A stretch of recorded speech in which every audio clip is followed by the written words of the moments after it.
ध्यान ना बेटा। अब तुम्हारा IUPAC नामकरण कैसे करते हैं तुम लोगों ने इससे पहले सीखा है बड़े अच्छी तरीके से। सबसे लंबी कार्बन श्रृंखला का चुनना और लंबी कार्बन श्रृंखला चुनने के बाद उस श्रृंखला का अंकन सीखा था। आज आप लोग इसके IUPAC नाम सीखेंगे, किस तरीके से IUPAC नाम बनाए जाते हैं। तो जरा ध्यान दें, सबसे पहला कार्य है इस वाले को अगर हम लोग देखें तो इसमें सबसे पहला काम तुमको ये करना है कि सबसे पहले आपको इसमें से सबसे लंबी कार्बन श्रृंखला चुननी है। और सबसे लंबी कार्बन श्रृंखला चुनेंगे तो यहां से देखेंगे तो 1 2 3 4 1 2 3 4 1 2 3। तो सबसे लंबी कार्बन श्रृंखला अगर देखी गई तो यहाँ 4 कार्बन परमाणु की है।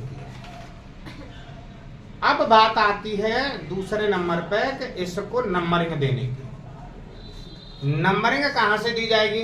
तो नंबरिंग के लिए रूल ये कहता है COOH इसमें क्रियात्मक समूह लगा हुआ है और जहां से क्रियात्मक समूह नजदीक होता है वहां से हम अपनी नंबरिंग शुरू करते हैं। और COOH तो कहीं भी अगर आ जाए उसको सबसे पहला नंबर देना चाहिए। तो यहां से 1 2 3 4। अब इसका IUPAC नाम क्या होगा जरा ध्यान दें। IUPAC नाम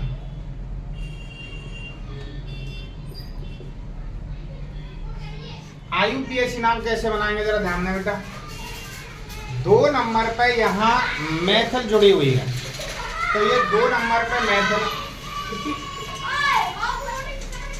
2 मैथिल 2 नंबर पे 2 मैथिल लगा हुआ है 2 नंबर पे। बाकी की 4 की है।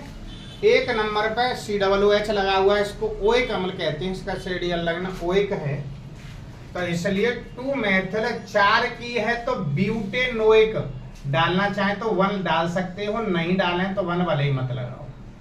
ब्यूटेनोइक अम्ल 1 इसलिए आया है कि ये पहले नंबर पे है। जिस नंबर पे हमारा क्रियात्मक समूह लगा होता है उसको लिखना होता है। 1 के लिए आप लिखना चाहे लिख दें, नहीं लिखना चाहे मत लिखें।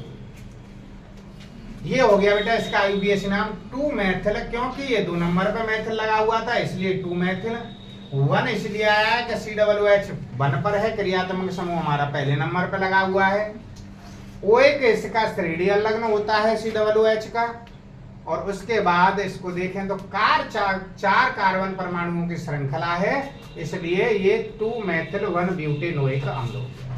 अब यहाँ आ जाए, सबसे पहले लंबी कार्बन श्रृंखला चुनेंगे 1 2 3 1 2 3 1 2 3। इसमें से किसको लेंगे? क्रियात्मक समूह युक्त कार्बन श्रृंखला को आपको लेना है। क्रियात्मक समूह OH है तो यहां से 1 2 3। इसका जो IUPAC नाम होगा वो क्या होगा? 2 नंबर पर साफ दिख रहा है 2 मैथिल। 2 मैथिल हो गया 2 नंबर पे। 2 मैथिल 1 नंबर पर OH लगा हुआ है, इसका क्रियात्मक समूह ऑल होता है। 3 का है तो लिखना चाहे तो 1 प्रोपेनॉल, क्योंकि OH का रेडियल लग्न ऑल होता है। 3 की है प्रोपेन होता है, प्रोपेन में ऑल जोड़ेंगे तो प्रोपेनॉल हो जाएगा। 1 नंबर कहां से आया? क्योंकि 1 नंबर पे OH लगा। इसमें आ जाए अगर हम लोग तो पहले ही हमने कह दिया है कि COOH अगर आ रही है तो उसको नंबरिंग 1 देखनी है, लेकिन सबसे पहले ये देखना है कि कितने कार्बन परमाणुओं की सबसे लंबी कार्बन श्रृंखला बन रही है। 1 2 3 4 5। अगर यहां से काउंटर ले लेते हैं तो ये छूट जाएगी और इसको छोड़ना नहीं। यहां से देखें 1 2 3 4 5 तो ये क्रियात्मक समूह युक्त हो गई।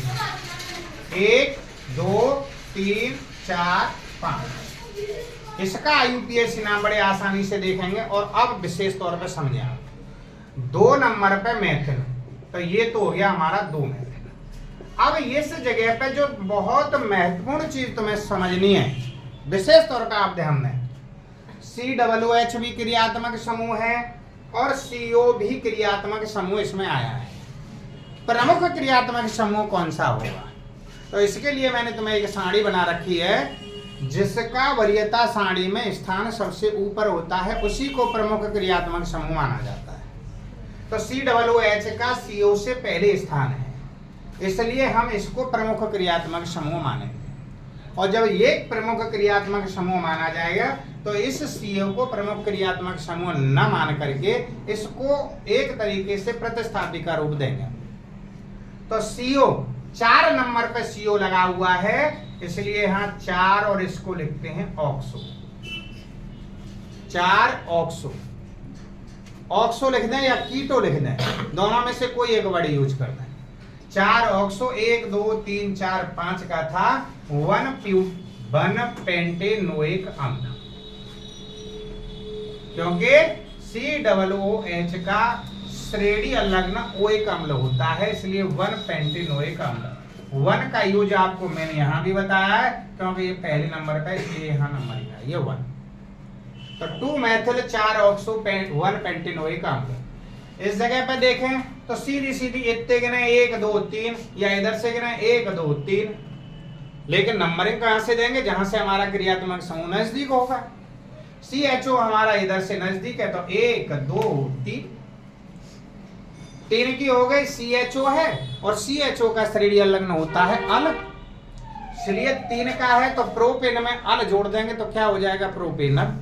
तो इसका जो IUPAC नाम है 1 प्रोपेनल।